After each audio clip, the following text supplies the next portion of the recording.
L'écho pour tous, présenté par Mehdi Litim. Chères auditrices, chers auditeurs, bonjour.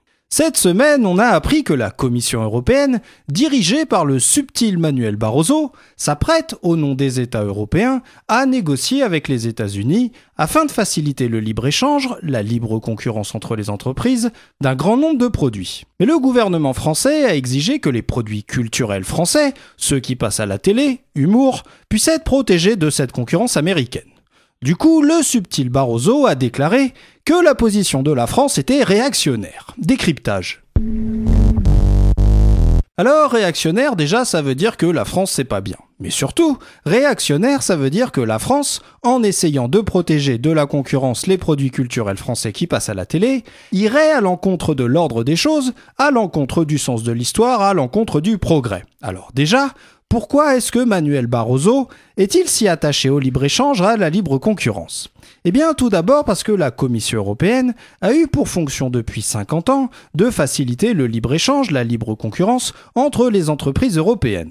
Mais pour les pères et mères de l'Europe, ce libre-échange, cette libre concurrence, avait pour objectif final que les entreprises deviennent vraiment européennes afin, du coup, que ces entreprises fassent pression sur leur gouvernement, afin que ces gouvernements, souvent très à l'écoute des volontés monnayées de ces entreprises, ne se fassent plus la guerre en Europe parce que ça aurait gêné le business des entreprises. Mais pour Barroso et ses copains, le libre-échange, ce n'est plus un moyen mais une fin, un concept sacré. Résultat, quand Barroso, en tant que la France hérétique, ne veut pas faire du libre-échange, sur une matière ou sur une autre, il panique.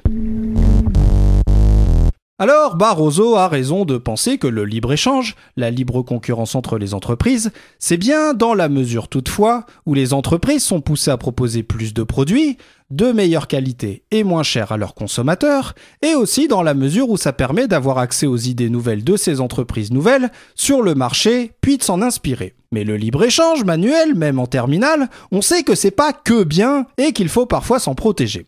Parce que le libre-échange a aussi des conséquences néfastes, parfois, quand les nouvelles entreprises étrangères qui arrivent sur un marché sont beaucoup plus fortes que les entreprises de ton pays qui sont déjà sur ce marché.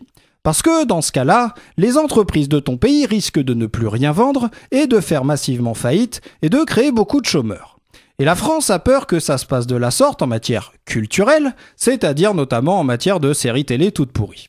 Parce que pour le gouvernement français, si nous ne pouvions pas protéger la culture audiovisuelle via l'instauration de quotas et de subventions aux chaînes françaises, on n'aurait certainement pas pu passer notre mercredi après-midi à regarder Le Miel et les Abeilles et on aurait été obligé de regarder des rediffs de Beverly Hills. Alors, la question qui se pose, ça serait peut-être de savoir ce que les chaînes font de ces protections et de ces subventions, parce que pondre des daubes à prolétaires et à grand-mère genre Plus belle la vie, on peut difficilement appeler ça un produit culturel digne de protection. L'écho pour tous, une chronique écrite et présentée par Mehdi Litim sur Marmite FM 88.4. Vous pouvez nous contacter pour réagir à cette chronique sur marmitefm.canalblog.com.